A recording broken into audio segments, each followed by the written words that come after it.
अस्सलाम वालेकुम friends, welcome to CSS target. हमने वाई नेशंस फेल की एक सीरीज़ स्टार्ट की हुई है जिसके अंदर हमने ओवरव्यू देखा, आइडिया 1 2 3 4 5 6 तक देखा। आज हम देखेंगे आइडिया नंबर 7। हम वाई नेशंस फेल जो किताब है उससे हमने 10 आइडियाज़ एक्सट्रैक्ट किए हैं। उसकी मैं लास्ट पे समरी भी बताऊंगा। इन आइडियाज़ को आप पीएमएस सीएसएस के कंपलसरी या ऑप्शनल सब्जेक्ट्स के अंदर अप्लाई कर सकते हैं और डायरेक्ट रेफरेंस दे सकते हैं कि भाई हमने ये वाई नेशंस फेल बुक से पढ़े हैं। अगर आपने इस वीडियोस का ओवरव्यू नहीं देखा, पिछले जो 6 आइडियाज़ हैं वो नहीं सुने, तो पहले वो सुने। अगर वो नहीं सुनते तो आपको आइडिया नंबर 7 क्लियर नहीं होगा। तो सबसे पहले ओवरव्यू देखें। जो सीरीज़ है, जो कि पूरी प्ले लिस्ट है मेरे चैनल पे, आप उसमें जाके देख सकते हैं। आपको 1 बाय 1 आइडियाज़ मिल जाएंगे। चलें जी, विदाउट टाइम वेस्टिंग स्टार्ट करते हैं आइडिया नंबर 7। आइडिया नंबर 7 कहते हैं जी, extractive institutions leave an enduring legacy. तो ऐसे इंस्टीट्यूशंस जो वर्क ठीक नहीं करते, जिनके अंदर कोलैबोरेशन नहीं होती, जिनके अंदर कंट्रीब्यूशन नहीं होती, जो आप कह लें फीका होता है, जो ऑनेस्टली काम नहीं करते, उनके जो अफेक्ट होते हैं वो लॉन्ग लास्टिंग होते हैं, वो मुद्दतों तक चलते हैं। ये है हमारा आइडिया नंबर 7। तो आइडिया नंबर 7 में वो देखा, वो अदारे जो सही से काम नहीं करते, उनके जो असरात हैं वो कंट्री पे या उस सेक्टर पे या उस डिपार्टमेंट के अंदर जो होते हैं वो लॉन्ग लास्टिंग होते हैं। ये स्टेटमेंट थी। इस स्टेटमेंट को अब प्रूव करते हैं विद एग्जांपल्स कि भाई ऐसा कैसे मुमकिन है।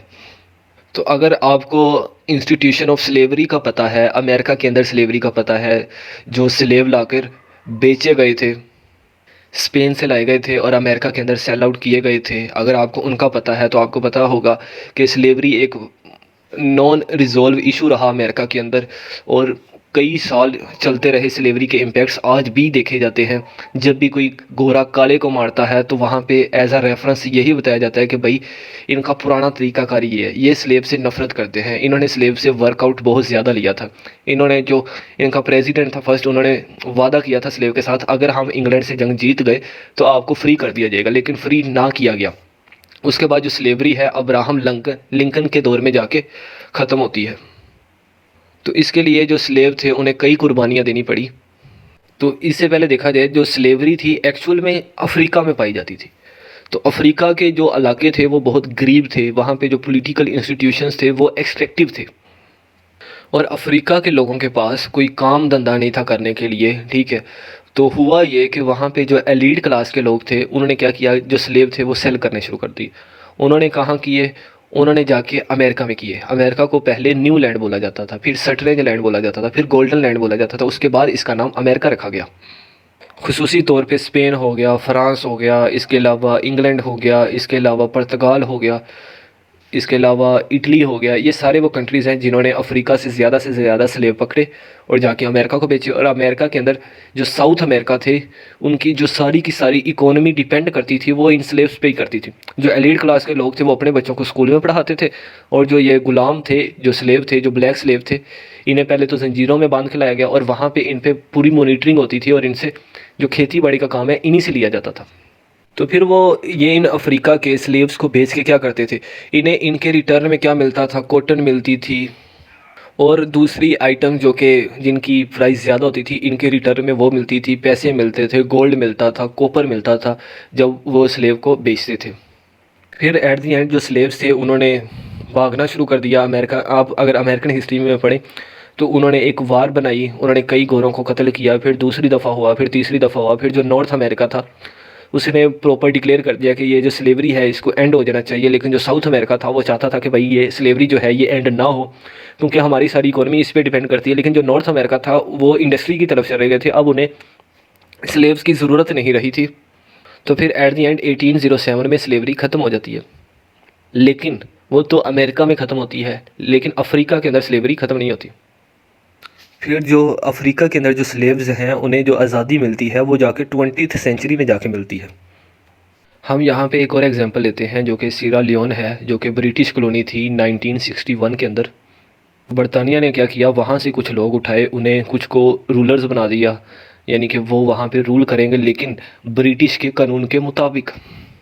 और आज भी वहाँ पे देखा जाए जो बरतानिया जिनको जो एलीट क्लास के लोग हैं, जो मोनार्ची सिस्टम रखते हैं, जो कि अरिस्टोक्रेटिक फैमिली से बिलोंग करते हैं, जिनसे बरतानिया को फ़ायदा होता है, बरतानिया ने सिर्फ उन्हीं में से जो रूलर्स है अपॉइंट करती है।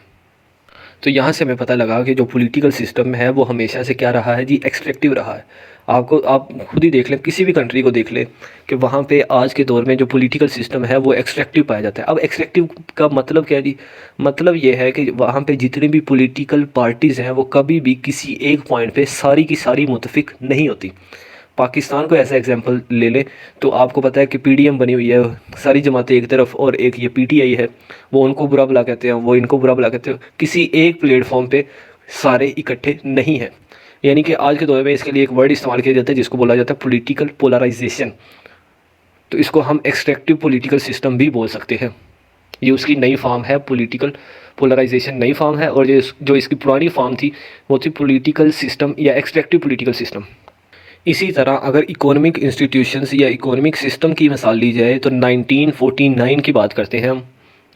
तो 1949 के अंदर सीरिया लोन के अंदर जो बरतानिया था, इसने एक मार्केटिंग बोर्ड इस्टेब्लिश किया, और ये जो मार्केटिंग बोर्ड था, इन्होंने प्रोमिस किया वहाँ के फार्मर से कि हम आपके राइट्स को प्रोटेक्ट करेंगे, हम प्राइस फ्लक्चुएशंस को कंट्रोल करेंगे, यानी कि जो अमाउंट इन्फ्लेशन को कंट्रोल करेंगे, महंगाई को कंट्रोल करेंगे, आपको एक मॉडरेट प्राइस पे चीज़ें प्रोवाइड की जाएंगी। लेकिन उन्होंने ऐसा ना किया। लेकिन आपके सामने फिर ऐसा ना हुआ, जिससे ये हुआ कि ये जो किसान थे इन्हें हैवी टाइप का नुकसान उठाना पड़ा, क्योंकि वो उन्होंने इनकी बातों पे यकीन कर लिया। जो मार्केटिंग बोर्ड था, मार्केटिंग बोर्ड ने पैसे खाए। तो ये एक्सट्रैक्टिव इंस्टीट्यूशन की ही एग्जांपल है। आगे हमारे पास है independence fail to bring this practice to an end. क्या मतलब, कई दफ़ा ये होता है कि कई जो लोग हैं या जो पॉलिटिकल लीडर्स हैं वो मिलके काम करके इंडिपेंडेंस किसी दूसरे मुल्क से आज़ादी तो हासिल कर लेते हैं, लेकिन होता क्या है, वो जो पहले से प्रैक्टिस चली आ रही होती है वो ख़त्म नहीं होती। जैसा कि पाकिस्तान के अंदर है कि जो मिलिट्री का जो रूल्स हैं, जो मिलिट्री की सुपीरियरिटी है, जैसा कि पाकिस्तान बनने से पहले थी, जैसा फेस करना पड़ता था पाकिस्तान को, आज के दौर में भी वैसा ही फेस करना पड़ता है जी। फिर उसके बाद ये 1967 की बात करते हैं कि एक प्रेसिडेंट प्राइम मिनिस्टर आता है जिसका नाम है सियाका स्टीवंस। उसके दौर में क्या होता है कि जो फार्मर्स होते हैं उन्हें 90% जो इनकम टैक्स है वो इन गवर्नमेंट के हैंड्स ओवर करना पड़ता है। तो यहाँ पे ये आपको समझ आया कि कई दफ़ा इंडिपेंडेंस किसी दूसरे से आज़ादी हासिल कर लेने के बाद, या नया प्राइम मिनिस्टर या नया लीडर आने के बाद ऐसा मुमकिन नहीं है कि जो इशू है वो रिज़ॉल्व हो जाए। जो किसान थे उन्होंने एहतजाज करके एक नया प्राइम मिनिस्टर लेके आए, लेकिन नए प्राइम मिनिस्टर ने उनको और टैक्सेस में डाल दिया। हम नेक्स्ट आइडिया के अंदर ये पढ़ेंगे, जो लॉजिकल क्वेश्चन है, why didn't this institution just collapse after independence, let's investigate in the next idea. ये हम नेक्स्ट आइडिया में इसी क्वेश्चन को रखेंगे और उसमें देखेंगे। अभी तक आपने बस यही समझना है कि ये जो आइडिया नंबर 7 था, इसमें के जो कुछ इंस्टीट्यूशंस हैं वो एक्सट्रैक्टिव टाइप के होते हैं, जो कि मैं आपको डिटेल से समझा चुका हूँ। मेनली इस आइडिया में यही बात की गई है कि कई दफ़ा कंट्री आज़ादी हासिल करने के बाद, नया प्राइम मिनिस्टर, नए लीडर्स आने के बाद भी जान नहीं छूटती। जो उसके इम्पैक्ट्स होते हैं वो क्या होते हैं जी, लॉन्ग लास्टिंग होते हैं। मतलब कि एक बंदे ने खा लिया, एक बंदे ने कोई एक मेलिशियस प्रैक्टिस का स्टार्ट किया, मतलब कि ऐसी करप्शन का स्टार्ट किया, और वो करप्शन के जो असरात हैं कई सदियों तक रहते हैं।